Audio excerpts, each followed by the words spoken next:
एक गांव में एक किसान और उसकी पत्नी रहते थे।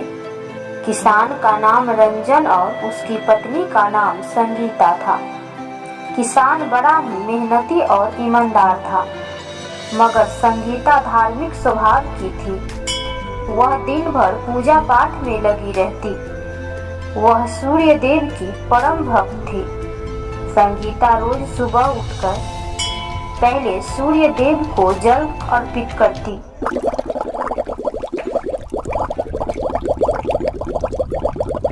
उसके बाद कोई काम करती।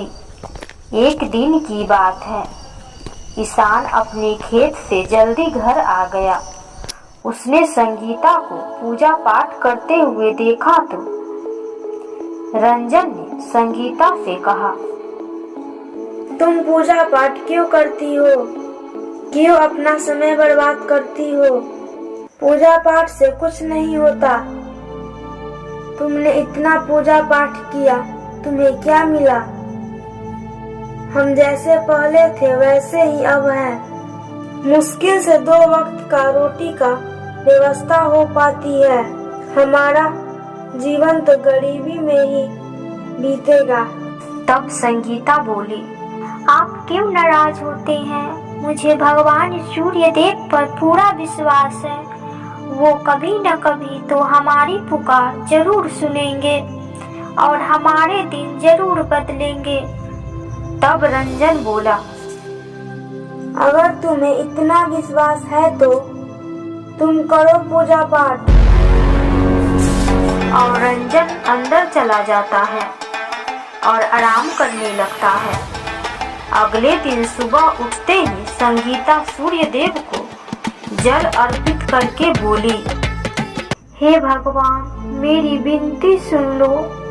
हे भगवान, मुझे इतना दे दो कि हमारा जीवन आसानी से कट जाए। इतना बोलकर संगीता घर में चली जाती है और जब रात में सो रही होती है तब भगवान सूर्य देव उसको सपने में दर्शन देते हैं और कहते हैं, तुम्हें जो चाहिए वो सब मिलेगा।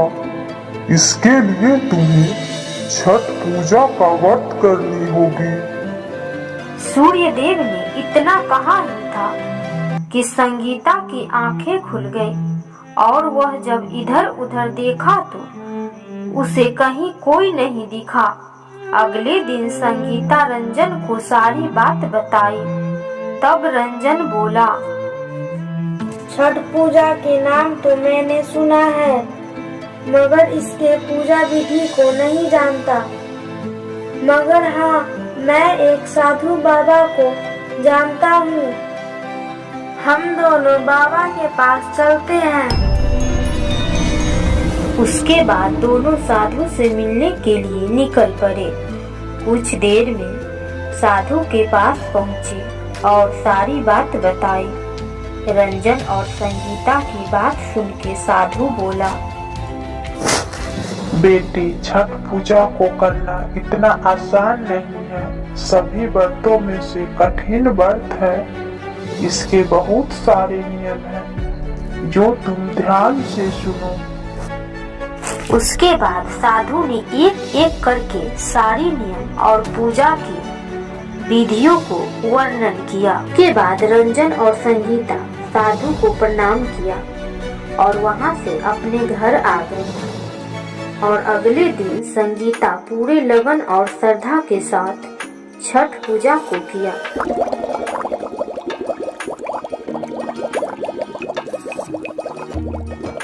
और सूर्य देव को अर्घ देकर अपने व्रत को तोड़ा। वो दोनों जैसे ही अपने घर आए तो देखा कि घर में एक घड़ा सोना से भरा हुआ है। दोनों सोने से भरा घड़ा को देखकर अत्यंत प्रसन्न हुए और खुशी खुशी अपना जीवन व्यतीत करने लगे।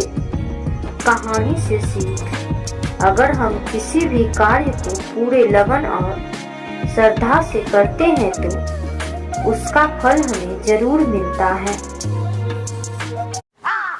एक गांव में नमक का व्यापारी रहता था। उसके पास एक गधा था। व्यापारी रोज अपने गोदाम से दुकान तक नमक ले जाने के लिए गधे का इस्तेमाल किया करता था।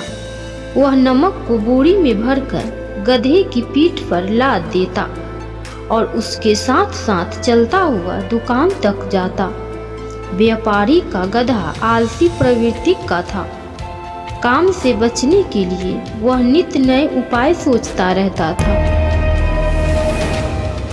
गोदाम से दुकान तक के रास्ते में एक नदी पड़ती थी, जिस पर एक छोटा पुल बना हुआ था। एक दिन नदी पर बने पुल पर चलते हुए अचानक गधे का पैर फिसला और वह नदी में जा गिरा। नदी के पानी से नमक की बोरी भीग गई। जब तक व्यापारी ने गधे को पानी से निकाला, तब तक बोरी में भरा बहुत सारा नमक घुल चुका था। गधा जब चलने लगा तो उसे बोरी का भार बहुत कम महसूस हुआ और वह खुश हो गया। उसने सोचा कि अपने ऊपर लदे बोझ हल्का करने का ये बहुत बढ़िया तरीका है। अगले दिन वह जानबूझकर नदी में गिर पड़ा।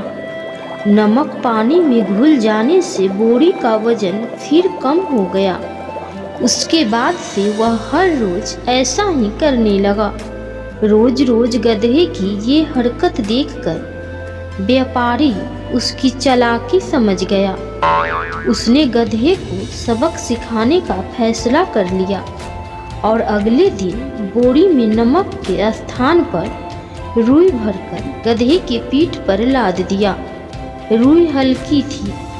इसके बाद भी आलसी गधे ने सोचा कि क्यों ना रोज की तरह नदी के पानी में गिरकर इस वजन को और कम कर लिया जाए। इसीलिए वह जानबूझकर नदी में गिर पड़ा। लेकिन इस बार बोरी में नमक नहीं बल्कि रुई थी। पानी में भीगकर रुई का वजन कई गुना बढ़ गया। गधा जब उठकर चलने को हुआ तो इतने भारी बोझ से उसका बुरा हाल हो गया। उस दिन के बाद से उसने कभी आलस न करने का निर्णय किया। सीख: आलस का फल कभी न कभी मिल ही जाता है।